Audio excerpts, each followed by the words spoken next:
Génesis capítulo 20.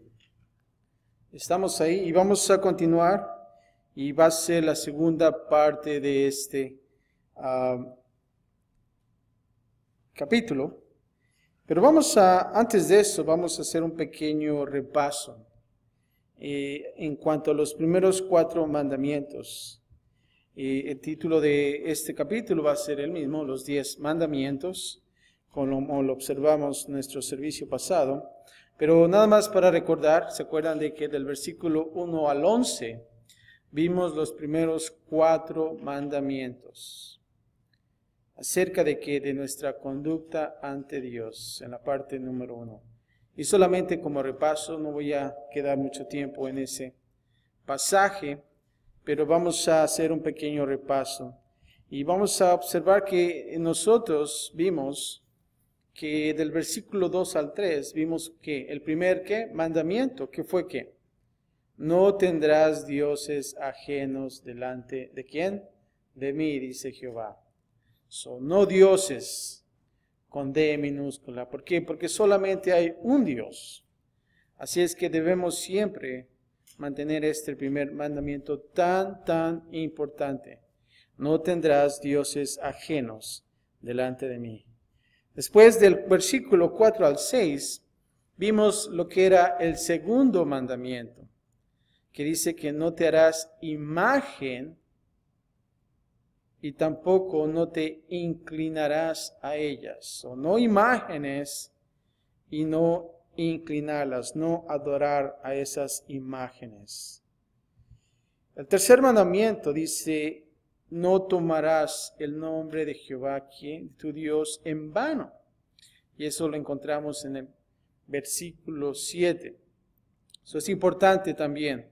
Y creo que la mayoría de nosotros caemos, aún así como cristianos, en este mandamiento, este tercero. Hay que tratar de subrayar ese mandamiento un poco más, ya que nosotros, de alguna de otra manera, usamos el nombre de Jehová en vano. Y eso lo observamos también en el versículo, en nuestro servicio pasado. Pero es importante también. Y del 8 al 11, versículos del 8 al 11, vimos el cuarto mandamiento. Acuérdate de qué? Acuérdate de qué? Del día de reposo. Y estamos aquí en Éxodo, capítulo 20. Éxodo capítulo 20 y vamos a partir del versículo 12. Y la parte número 2, ahora vamos a ver 6 mandamientos. ¿Cuántos mandamientos en total hay? 10. Acuérdense bien, 10 mandamientos. No son las 10 sugerencias, son mandamientos. Vamos a observar del versículo 12 al 17 la parte número 2. Ahora, esta parte no solamente va a ser nuestra conducta ante Dios, pero también va a ser ante los hombres, y lo vamos a ver en estos pasajes. Y vamos a comenzar del versículo 12 con el 5º mandamiento, que dice, honra a tu padre y a tu madre. Y vamos a comenzar a leer en el versículo 12 del capítulo 20 de Éxodo. Y dice así, honra a tu padre y a tu madre, para que tus días se alarguen en la tierra que Jehová tu Dios te da. Ahora, es fácil de entender honrar al padre, honrar a la madre, pero qué difícil es hacerlo. Aquí observamos un mandamiento sabio y un mandamiento bueno. La honra para los padres es una parte muy esencial, muy importante. ¿Saben para qué? Para la estabilidad y salud de toda la sociedad. Iba a decir sociedad, ¿verdad? Sociedad. Es una parte muy esencial.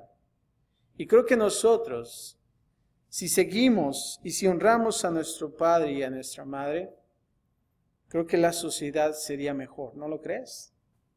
Sería mucho mejor.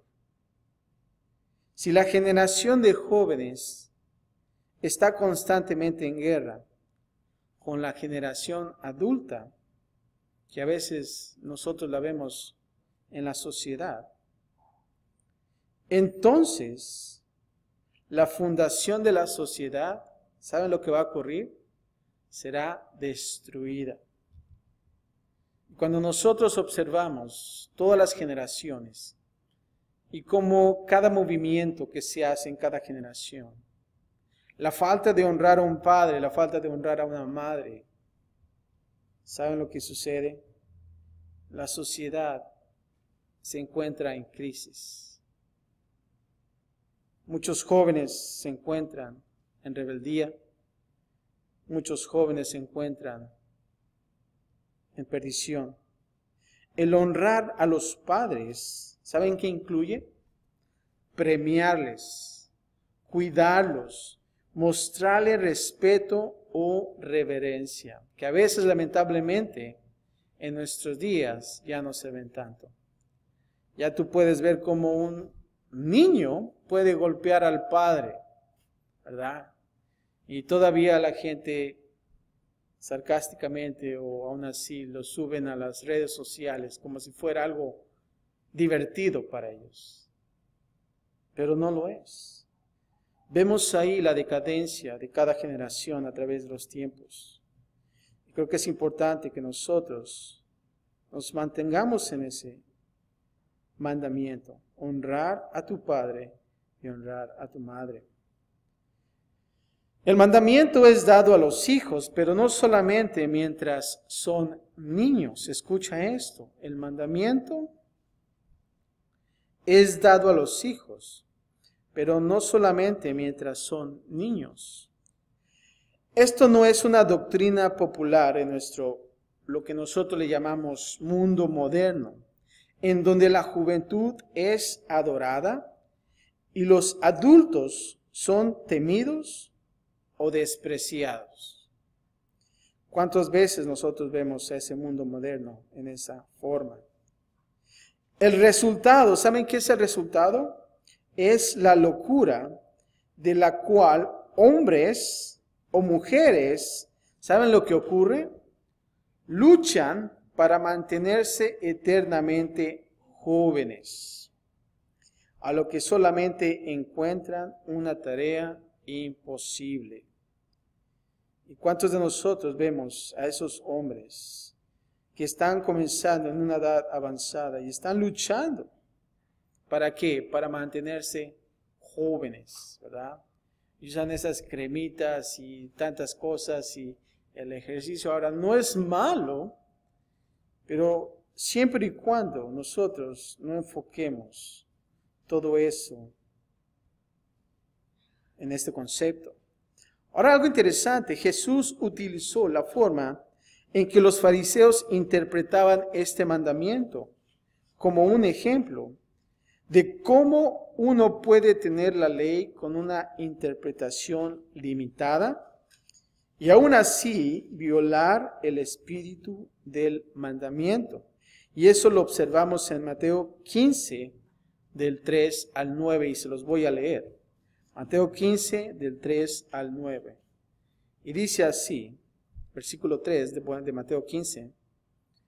Respondiendo él, les dijo, y aquí está hablando Jesús: porque también vosotros quebrantáis el mandamiento de Dios de vuestra tradición. Porque Dios mandó diciendo: honra a tu padre y a tu madre, y el que maldiga al padre o a la madre muera irremisiblemente. Escucha esto, versículos 5 y 6. Pero vosotros decís: cualquiera que diga a su padre o a su madre, oh, es mi ofrenda a Dios, todo aquello con que pudiera ayudarte, ya no ha de honrar a su padre o a su madre. Así habéis invalidado el mandamiento de Dios por vuestra tradición. ¿Y saben cómo los llamó? Versículo 7. Hipócritas. Así está. Bien profetizó de vosotros Isaías cuando dijo: este pueblo de labios me honra, mas su corazón está lejos de mí. Pues en vano me honran, enseñando como doctrinas ¿Saben qué dice? Mandamientos de hombres. Qué triste es. Qué triste es. Ahora aquí cuando dice en este versículo, para que tus días se alarguen, ¿verdad? Tú puedes decir, oh, ok, ya tengo el antídoto para que la gente pueda vivir más años, ¿verdad? Cuando nosotros, por primera vez, cuando yo leí este versículo, dices, wow, pues entonces si yo quiero vivir 100 años, entonces voy a honrar a mi padre y a mi madre, ¿verdad? Y estás cantando esa de 100 años, ¿verdad? Pero en sí, lo que quiere decir este pasaje, cuando dice para que tus días se alarguen, no está hablando de los años, pero ¿saben de lo que es? Es prácticamente tener una vida llena de gozo. ¿Cuántos de nosotros queremos vivir una vida llena de gozo? ¿Verdad? Fíjate lo que dice en Efesios 6:12. Pablo aquí repitió este mandamiento, enfatizando la promesa que aquí se habla, para que tus días, es como dice también en Efesios, se alarguen en la tierra. Y qué bonito es, ¿no? Cuando tú realmente vives este mundo, ¿verdad? Y puedes vivir una vida llena de gozo. ¿Saben por qué? Porque tú estás honrando no solamente a tu padre, pero también ¿a quién? A tu madre. Eso es lo que quiere decir. La rebelión es costosa y muchos han pagado un alto precio personalmente. ¿Saben por qué? Por su rebelión en contra de sus padres. Y nosotros lo podemos observar. Aquellos chicos, aquellos jóvenes que se encuentran en rebelión contra el Padre. ¿Saben lo que sucede? Su vida es corta. Ahora vamos a observar el sexto mandamiento. Ya vimos el quinto, que es honrar a tu padre y a tu madre. Y ahora el sexto dice, no que matarás. No matarás. Ahora, aquí la palabra en hebreo, como también en español, hay una distinción entre lo que tú puedes escuchar, la palabra matar y también la palabra asesinar, ¿verdad? Ahora, aquí la palabra, si tú puedes encontrar la palabra asesinar en un diccionario, es tomar la vida sin una justificación legal. Ejecutar después de un proceso, o lo que se puede decir justificación moral, que quiere decir matar al defenderse. Ahora, en Mateo 19:18 se nos menciona que no debemos de ¿qué? De matar. La pregunta que a veces la gente puede hacerse allá afuera, ¿no? Bueno, se dice que no matarás, está bien, es algo entendible. Y algo que realmente nosotros como humanos realmente no queremos hacer, ¿verdad? Pero claro, hay otros que lo hacen. Pero algunos se preguntan, bueno, entonces, ¿qué hay acerca de las guerras? ¿Cómo es que uno puede pelear sin matar, ¿verdad? Y hasta a veces hay una película, ¿no? Que este soldado que fue a la guerra, ¿no? Y prácticamente peleó sin matar, pero en sí, la pregunta es entonces, ¿qué hay acerca de las guerras? ¿Por qué entre dos países entonces se matan entre unos? ¿Es válido o no? ¿No? Tú puedes hacerte esa pregunta también. Yo pienso que la respuesta es realmente no en el aspecto de que en la guerra, claro, tiene que haber una muerte.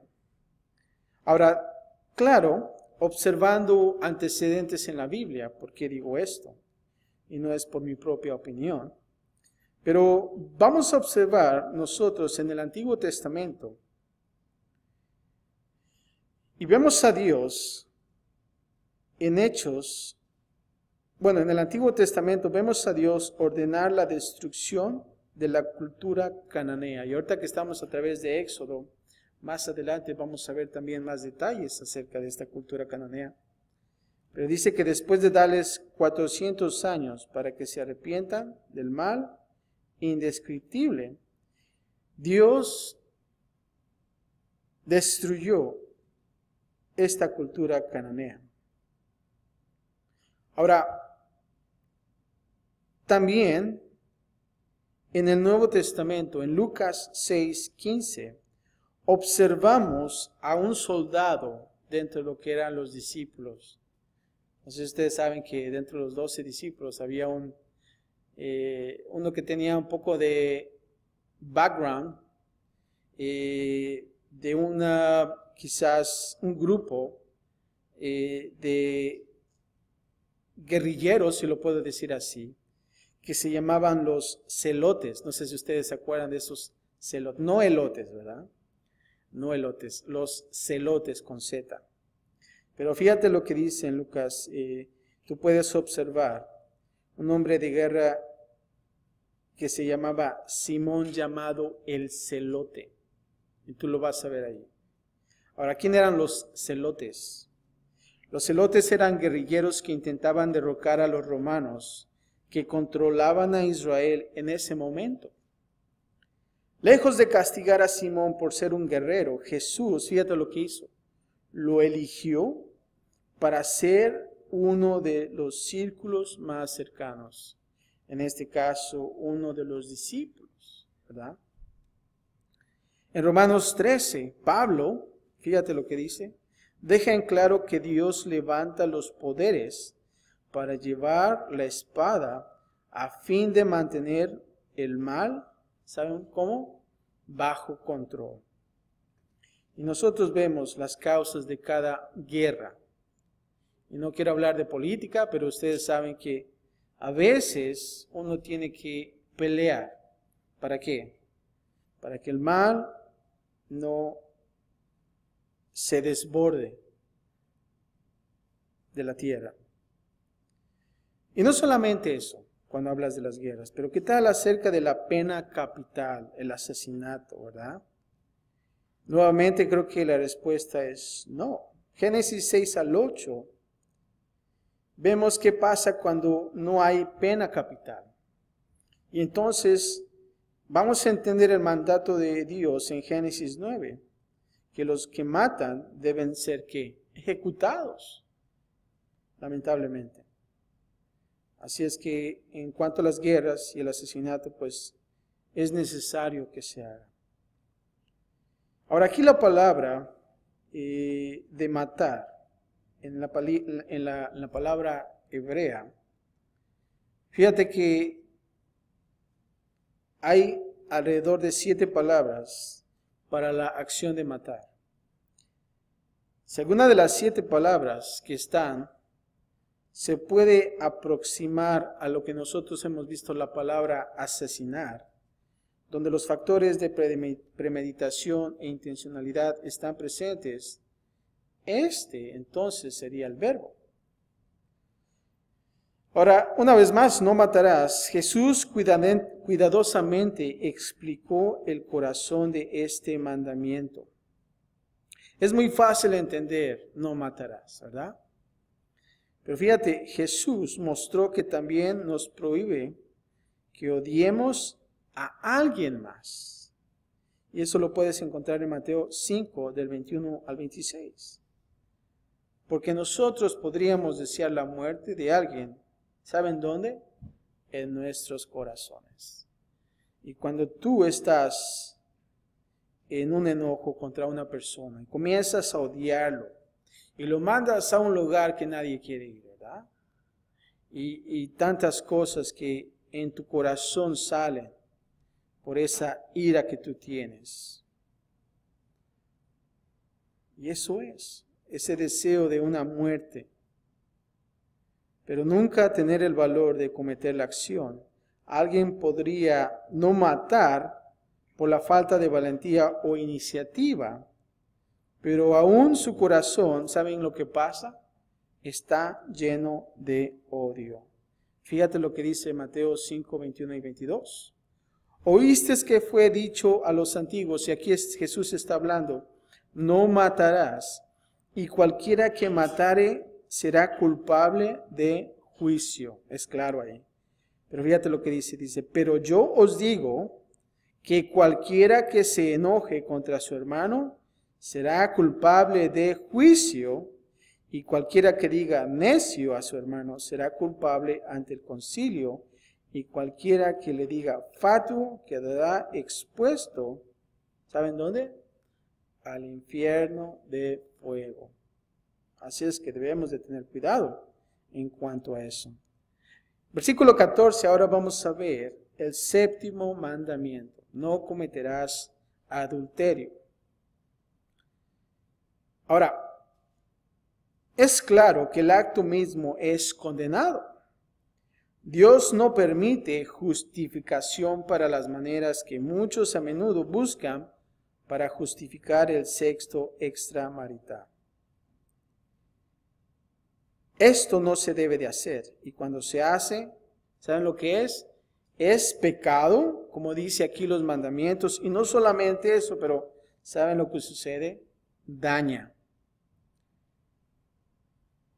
Para que un hombre tenga relaciones sexuales con la esposa de otro hombre era considerado un pecado en contra de Dios, así como para el hombre. Y esto mucho antes de la ley. ¿Y saben cuándo fue en los tiempos? En los tiempos de los patriarcas. O sea que esto no es nuevo. Esto no es de que salieron de los mandamientos, sino que realmente el problemón ya estaba ahí. Y eso lo puedes ver en Génesis capítulo 39, 9. Ahora, debido a que aquí hay diferentes castigos por el adulterio, y te voy a dar algunos versículos para que los puedas apuntar, y después puedes observar estos versículos. Deuteronomio 22, 22.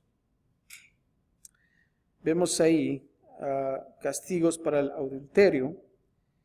También y la seducción de una mujer virgen, en Éxodo 22, del 16 al 17, Deuteronomio 22, 23 al 29. El adulterio es distinguido del sexo antes del matrimonio en el Antiguo Testamento. Cada uno está mal, pero mal en algunas veces de manera diferentes. Ahora, el Nuevo Testamento claramente condena el adulterio. Y manifiestas, escucha esto, y manifiestas son las obras de la carne, que son adulterio, fornicación, inmundicia, lascivia. Y tú lo puedes encontrar en Gálatas 5:19. Y observamos que el acto es condenado, pero no solamente el acto. Más que el mismo acto, Jesús cuidadosamente explicó el corazón de este mandamiento.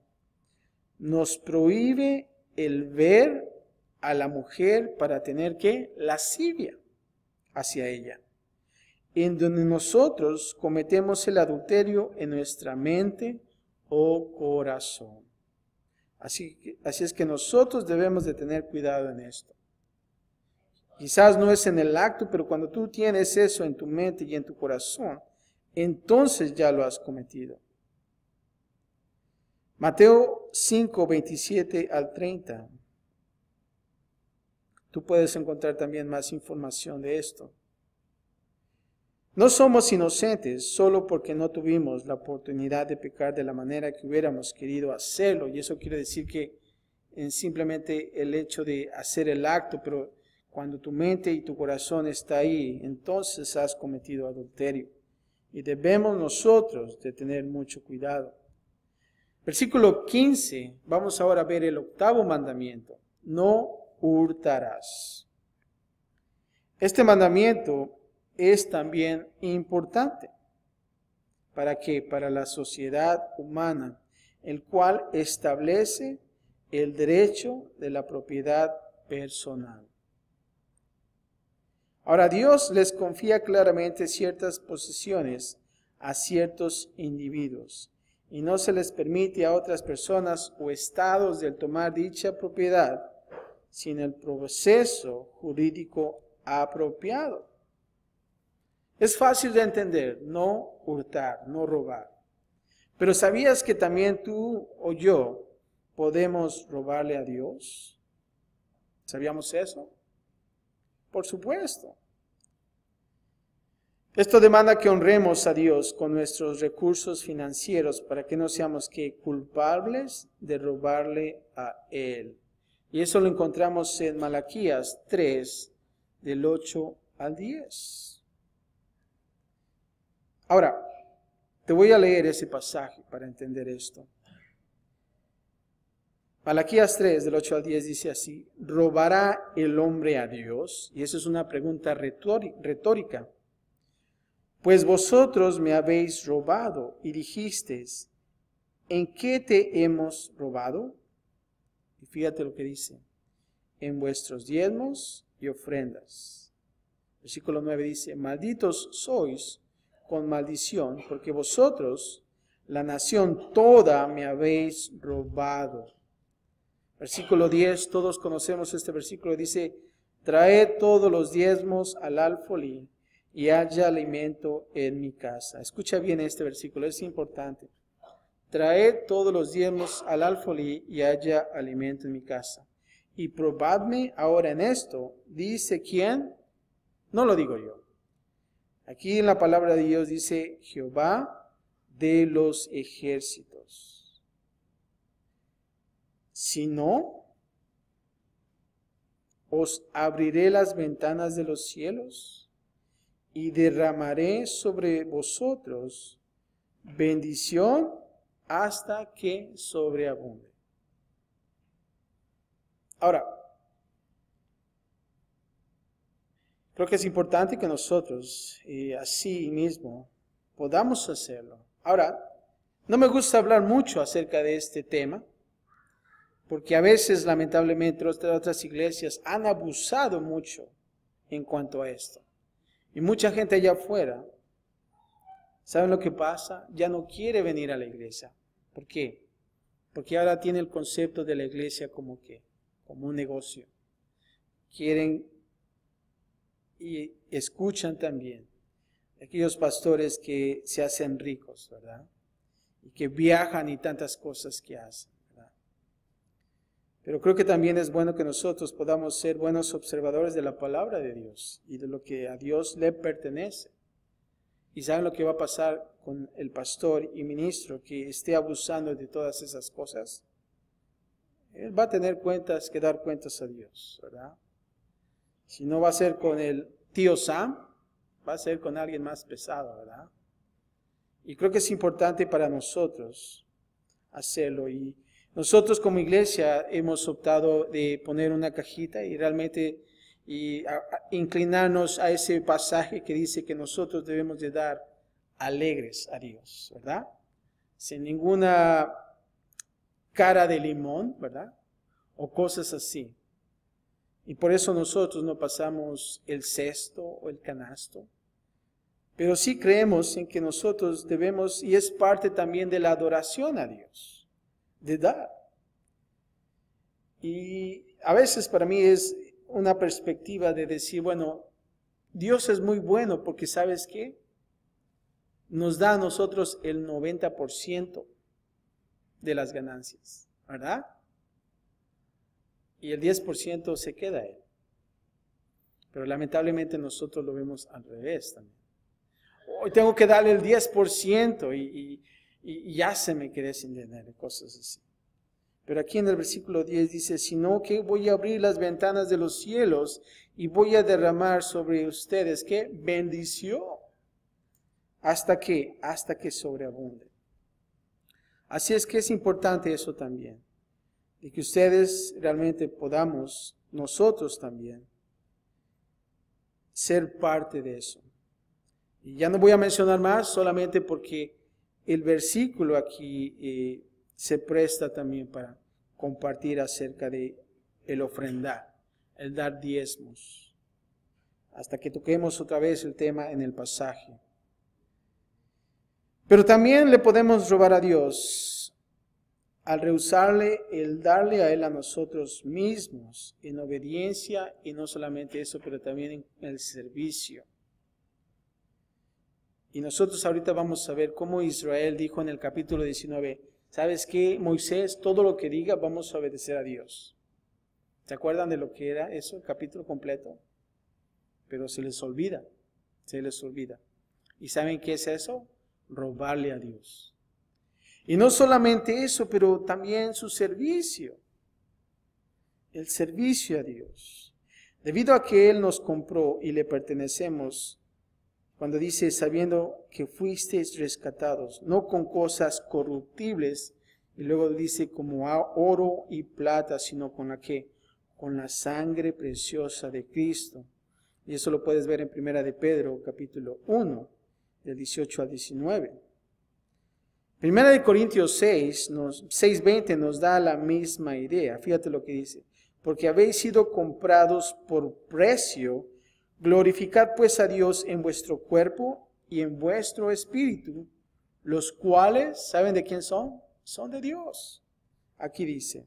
Efesios 4:28 dice, bueno, nos da la solución para dejar de hurtar, fíjate. Y dice así, el que hurtaba, no hurte más. Qué fácil, ¿no? El que hurta, no hurte, sino trabaje. Ahí está. Ahí está la clave. Si no quieres robar, ¿qué tienes que hacer? Trabajar. Qué sencillo es. Haciendo con sus manos lo que es bueno, no lo que es malo. Lo que es bueno para que tenga que compartir con el que padece necesidad. Interesante eso. Así es que ya saben la solución para dejar de hurtar. Versículo 16, ahora vamos a ver el 9º mandamiento. No hablarás contra tu prójimo falso testimonio. Observamos aquí el punto de vista bíblico de dar falso testimonio. No se limita a contar mentiras audaces, sino que también incluye, escucha bien esto, ser tramposo con la verdad. En la cuenta donde se usa la frase testigo falso en las Escrituras, vemos individuos que acusan falsamente a Jesús de amenazar con destruir el templo, cuando de hecho Jesús estaba hablando de qué, de su propia muerte. Y eso lo puedes ver en Mateo 26:59. Ahora escucha esto, debido a que Satanás es el padre de las mentiras, Satanás es el último testigo falso, acusándonos día y noche ante el trono de Dios al señalar nuestras fallas, nuestros defectos y nuestros pecados. Apocalipsis 12:10, tú lo puedes encontrar ahí. Ahora, Jesús, por otro lado, es el testigo fiel y verdadero. Jesús es el testigo fiel y verdadero. Apocalipsis 1:5 y Apocalipsis 3:14. Nuestro abogado defensor. La pregunta es, ¿eres un testigo verdadero o eres un testigo falso? Y debemos de tener cuidado en eso.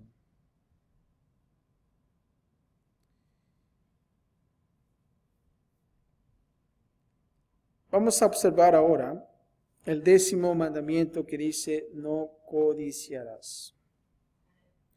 Todos los primeros 9 mandamientos se enfocan en las cosas que hacemos. Observemos eso. Pero ¿sabes qué? El 10º se enfrenta directamente al corazón y sus deseos. Ahora, la codicia trabaja de esta manera. Escucha esto. Los ojos miran un objeto, la mente la admira, la voluntad va sobre ella, el cuerpo se mueve y la posee. Solo porque nos ha tomado el último paso no significa que estés en el proceso de codiciarlo.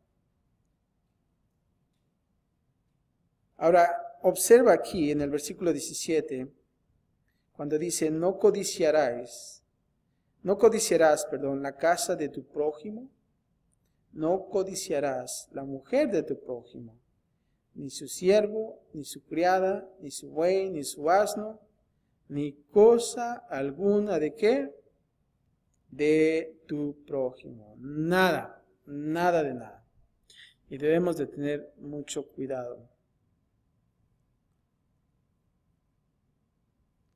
Fíjate lo que dice Hebreos 13:5. Sean vuestras costumbres sin avaricia, contentos con lo que tenéis ahora, porque Él dijo, no te desampararé ni te dejaré. Así es que debemos de tomar cuenta ese versículo.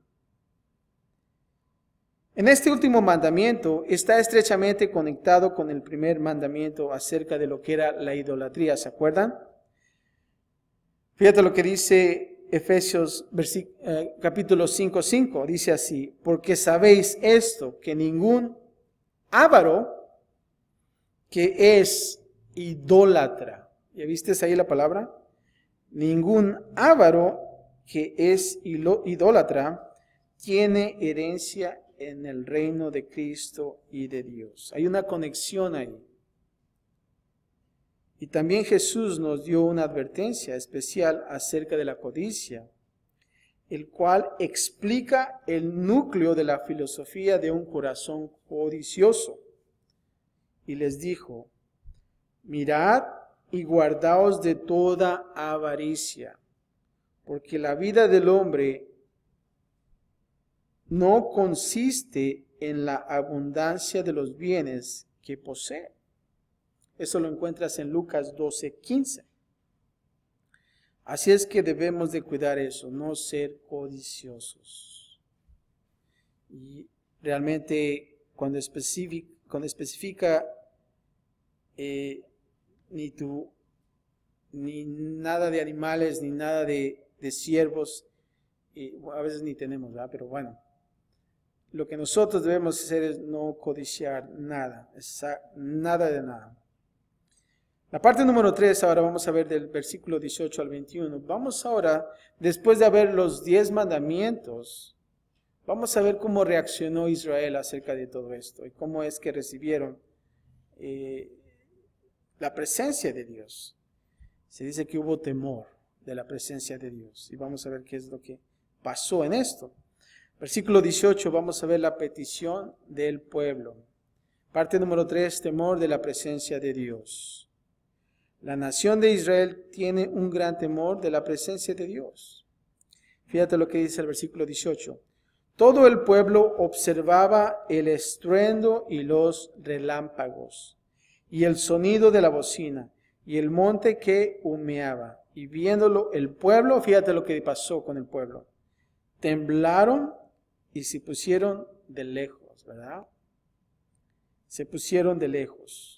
Aquí estamos observando que todo el pueblo observaba. ¿Qué observaba? Bueno, las cosas y sonidos asombrosos que estaban pasando en donde, en el monte Sinaí, en conjunto con la ley hablada. Y ya pusimos la escena, ¿se acuerdan la vez pasada? Como esa densa nube, esos relámpagos, esos estruendos estaban ahí cuando Jehová hablaba. Ahora, cuando dice aquí la palabra relámpagos, la palabra aquí es inusual y se puede traducir, ¿saben cómo? Como antorchas. Es como si fueran destellos o bolas de fuego. ¿Cuántos de ustedes han visto un destello así en el cielo? Cayendo, ¿no? Imagínense en ese tiempo, esos eran los relámpagos.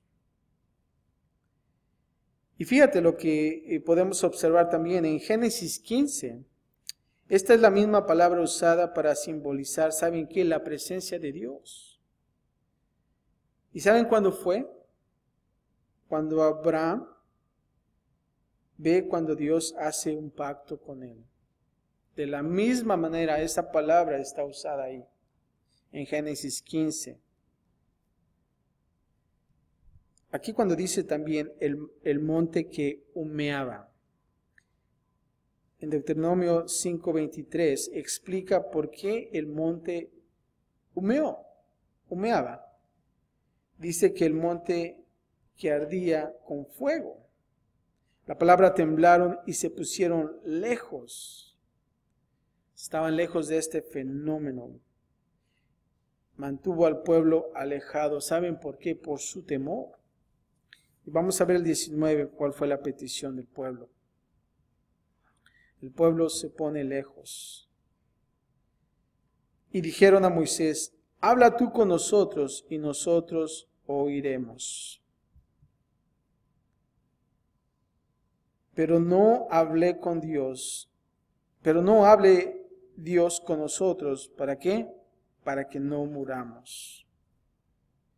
Aquí lo que el pueblo prometió, ¿se acuerdan en el capítulo 19? Que iban a obedecer lo que Dios iba a hacer. Bueno, ellos van a fallar ante esta promesa muy pronto. Y también fallarían a lo que se llama largo plazo.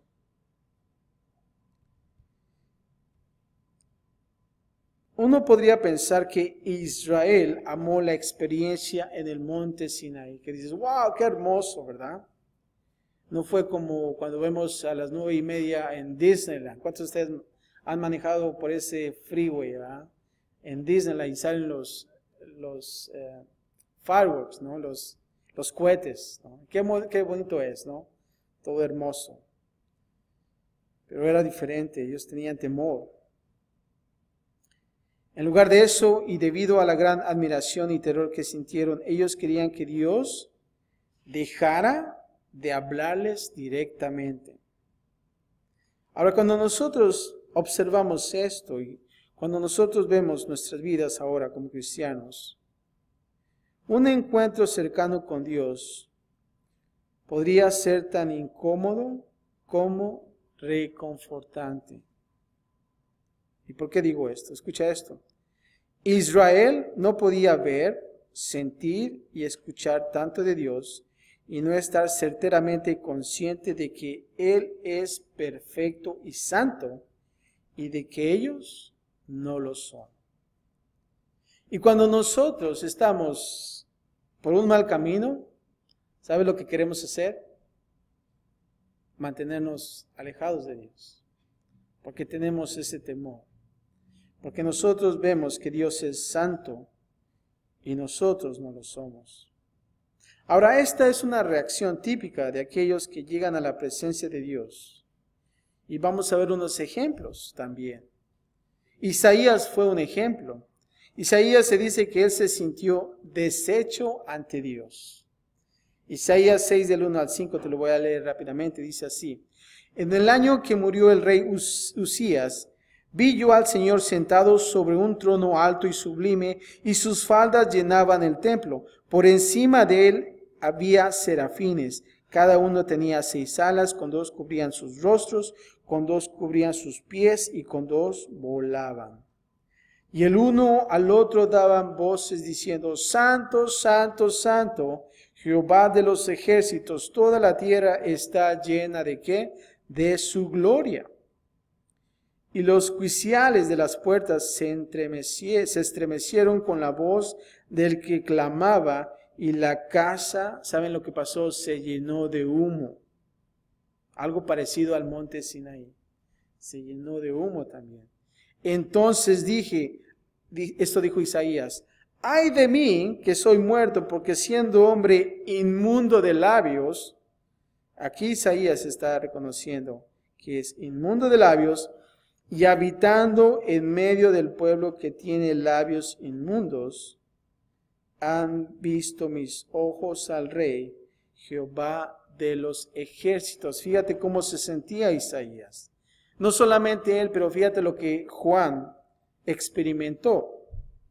Se dice en Apocalipsis 1:17 que Juan cayó como un hombre muerto al Señor. Fíjate lo que dice, cuando le vi, caí como muerto a sus pies, y él puso su diestra sobre mí, diciéndome, no temas, yo soy el primero y el último. Es interesante cómo estos dos personajes, Isaías y Juan, se sentían indignos ante Dios. Escucha esto, al alejarse para no lidiar con Dios directamente, Israel quería que Moisés fuera ¿qué? Su mediador. Y temían morir si ellos no tenían un mediador. El deseo del hombre para un mediador, alguien que actúa como un intermediario entre nosotros y Dios, es solamente suficiente si es completado ¿en quién? En Cristo Jesús. En Cristo Jesús. 1 Timoteo 2:5 dice, porque hay un solo Dios y un solo mediador entre Dios y los hombres. Eso es un versículo importante. Importante, porque hay un solo Dios y un solo mediador entre Dios y los hombres. ¿Y quién es? Jesucristo, hombre. Eso es. Versículo 20, ahora vamos a ver el propósito de este temor. Versículo 20 dice, y Moisés respondió al pueblo, no temáis, porque para probaros vino Dios, y para que su temor esté delante de vosotros, para que no pequéis.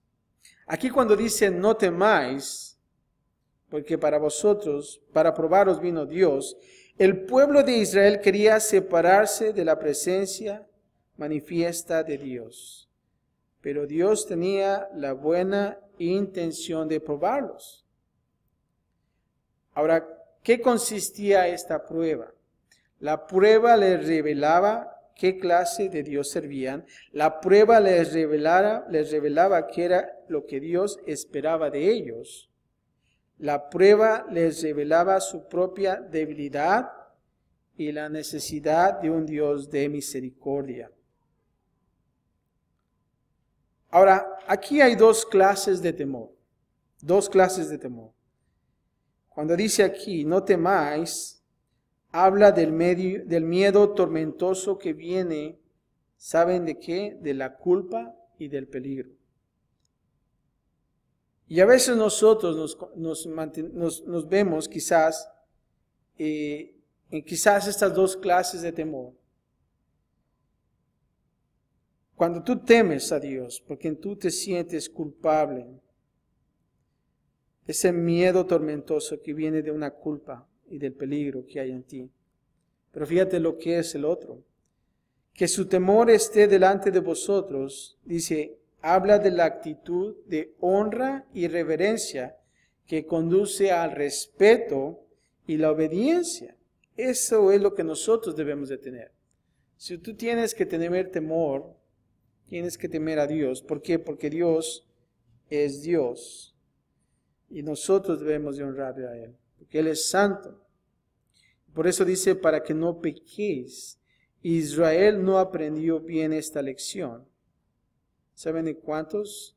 Aproximadamente 40 días ellos bailarían. ¿Saben cuándo? Cuando nosotros vayamos al Éxodo capítulo 32. Cuando ellos estén celebrando con un becerro de oro de una manera idólatra e inmoral. Vemos ahí que ellos no obedecieron. Versículo 21, ahora vamos a ver Moisés que se acerca. Entonces el pueblo estuvo a lo lejos. ¿Te das cuenta? Israel se alejó. Pero ¿saben lo que pasó con Moisés? Dice aquí, y Moisés se acercó a la oscuridad en la cual estaba Dios. Vemos ahí las dos diferencias. Moisés se acercó.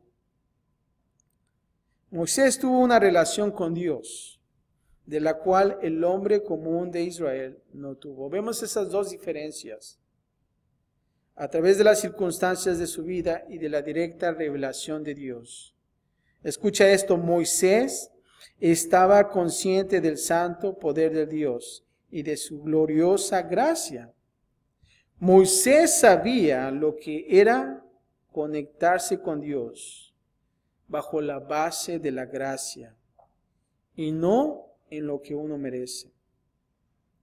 Así es que nosotros debemos como cristianos que conectarnos. ¿Con quién? Con Dios. Y Moisés es un símbolo ¿de qué? De la ley. Nosotros como cristianos debemos de conectarnos a través de la palabra de Dios. Cuando nosotros estamos en la palabra, nosotros nos acercamos a Dios. La parte número 4 y último, del 22 al 26, ahora van a ver leyes en cuanto a la adoración y altares. Y la primera sección es la pureza de la adoración. Y dice así: y Jehová dijo a Moisés, así dirás a los hijos de Israel, vosotros habéis visto que he hablado desde el cielo con vosotros. No hagáis conmigo, que dice, dioses de plata, ni dioses de oro os haréis. ¿Te das cuenta?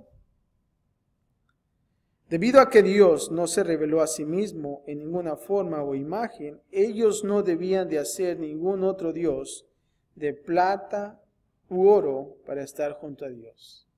Se los está recordando porque esos fueron uno de los primeros mandamientos. No tendrás dioses ajenos. Dice que no harás ¿qué? Imagen. Y aquí les está diciendo, lamentablemente no lo fue así, no lo siguieron.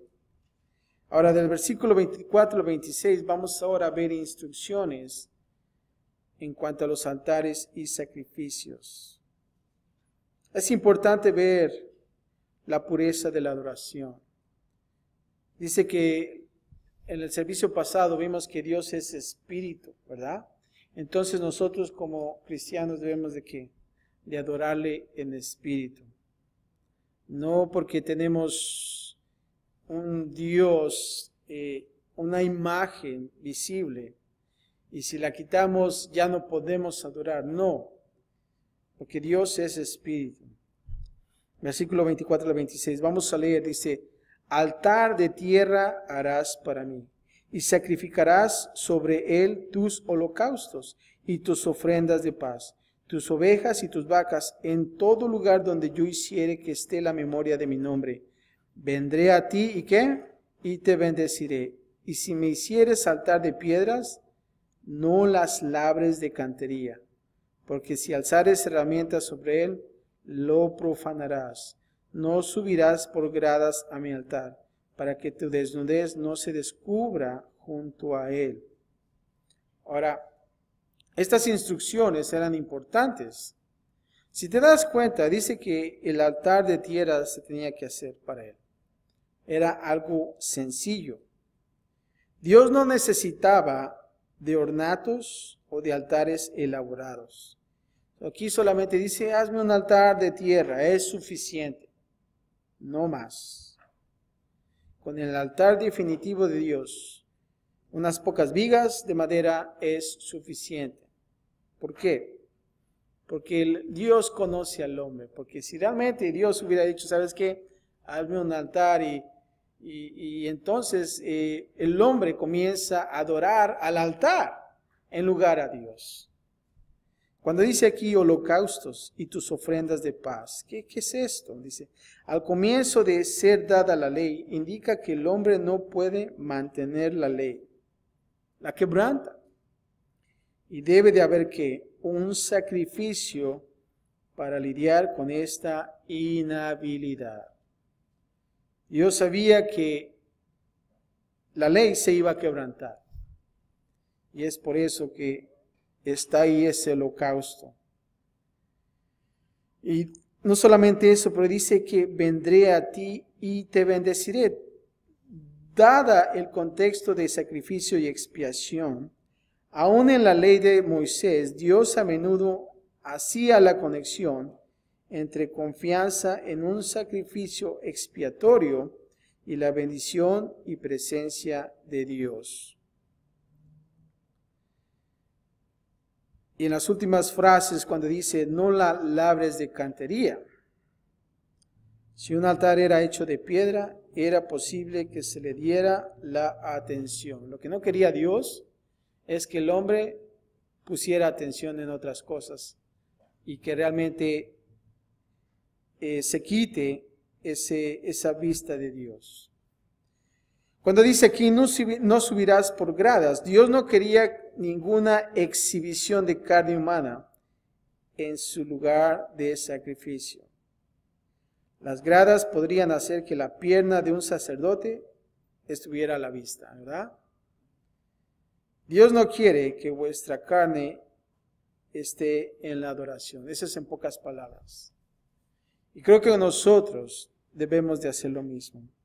Cuando nosotros vengamos a este centro de adoración, debemos de tener mucho cuidado en estas cosas.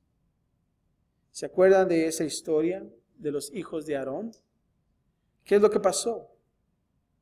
Estaban en un sacrificio y ellos lo que quisieron hacer es traer incienso y hacer algo que realmente el Señor no había mandado. ¿Y qué es lo que pasó? Cayeron muertos. Y fue una gran tragedia para Aarón. ¿Por qué? Porque realmente ellos querían simplemente exponerse, decir, bueno, nosotros somos los mejores. Quizás quisieron hacer algo, pero sabes que Dios no les había mandado hacer eso. Y que realmente nosotros podamos traer una adoración pura. Es por eso, y si tú te das cuenta, en tanta información que podemos observar aquí en este capítulo, todo es con un fin. ¿Para qué? Para que nosotros podamos traer una verdadera adoración a Dios.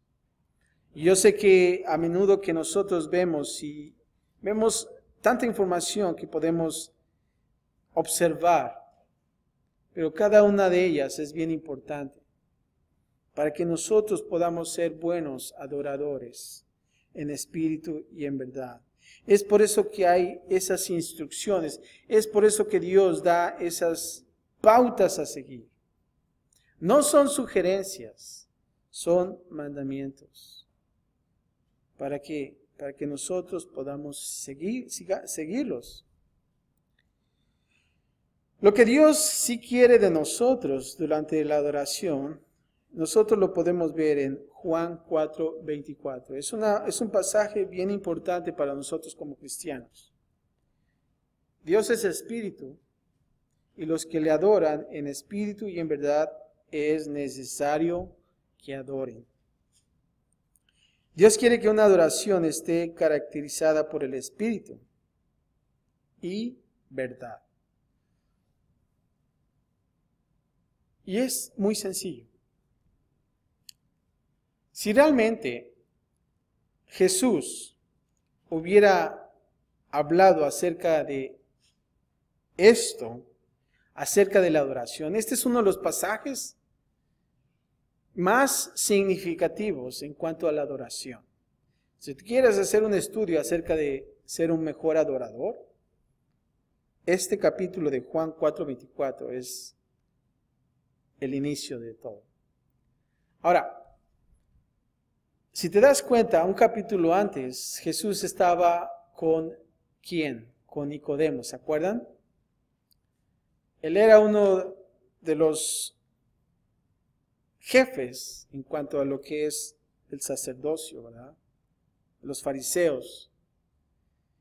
Pero él llegó de noche y quiso tener una conversación oculta ¿con quién? Con Jesús. Si Jesús hubiera dicho, ¿sabes qué? Mira, ahorita pues ya que estás aquí, Nico, pues quiero hablarte acerca de la adoración, ¿verdad? ¿Por qué? Porque era una de las personas importantes en cuanto a los fariseos. Pero no lo hizo así. Y este es un tema muy importante para nosotros. Sino ¿dónde lo hizo? Con una mujer samaritana. Una mujer que dices, bueno, pues, ¿por qué no lo hizo con Nicodemo? Era la persona más indicada. Pero ¿saben por qué no lo hizo? Porque entonces hubiéramos puesto la adoración como si fuera algo inalcanzable. Que solamente los sacerdotes pueden adorar, no otras personas, ¿verdad? Sin embargo, no lo hizo así. Él lo hizo y abrió esta conversación con una mujer que es samaritana. Es importante que nosotros podamos observar eso.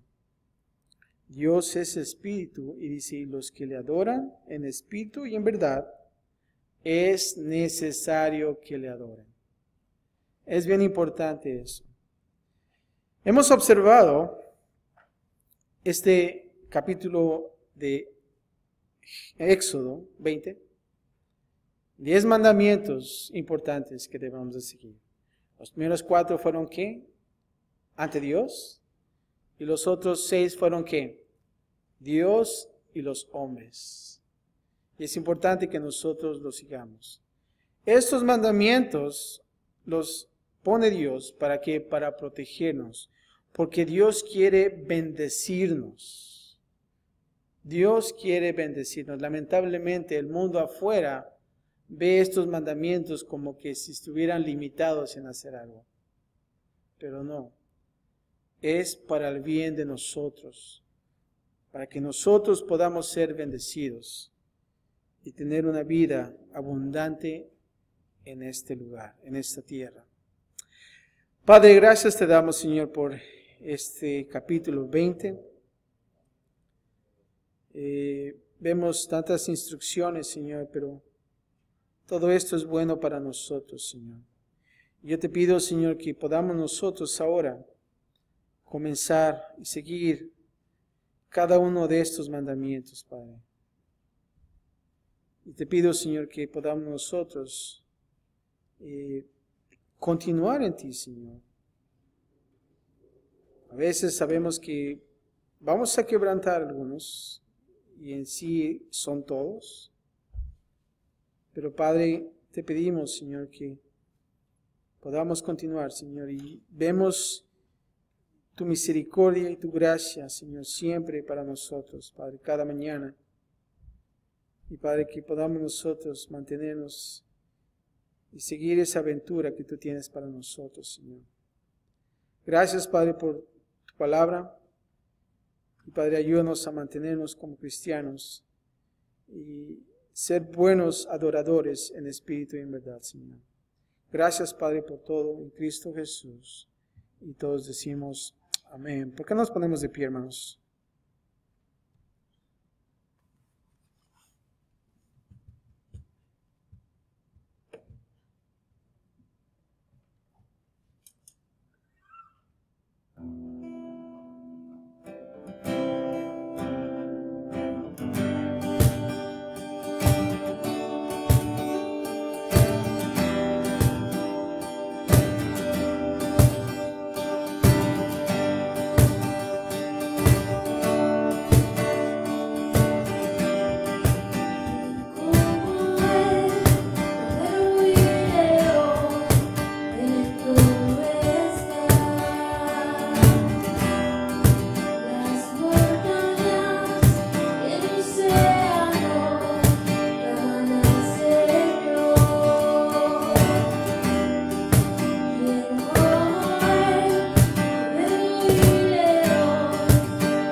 gracias, Padre.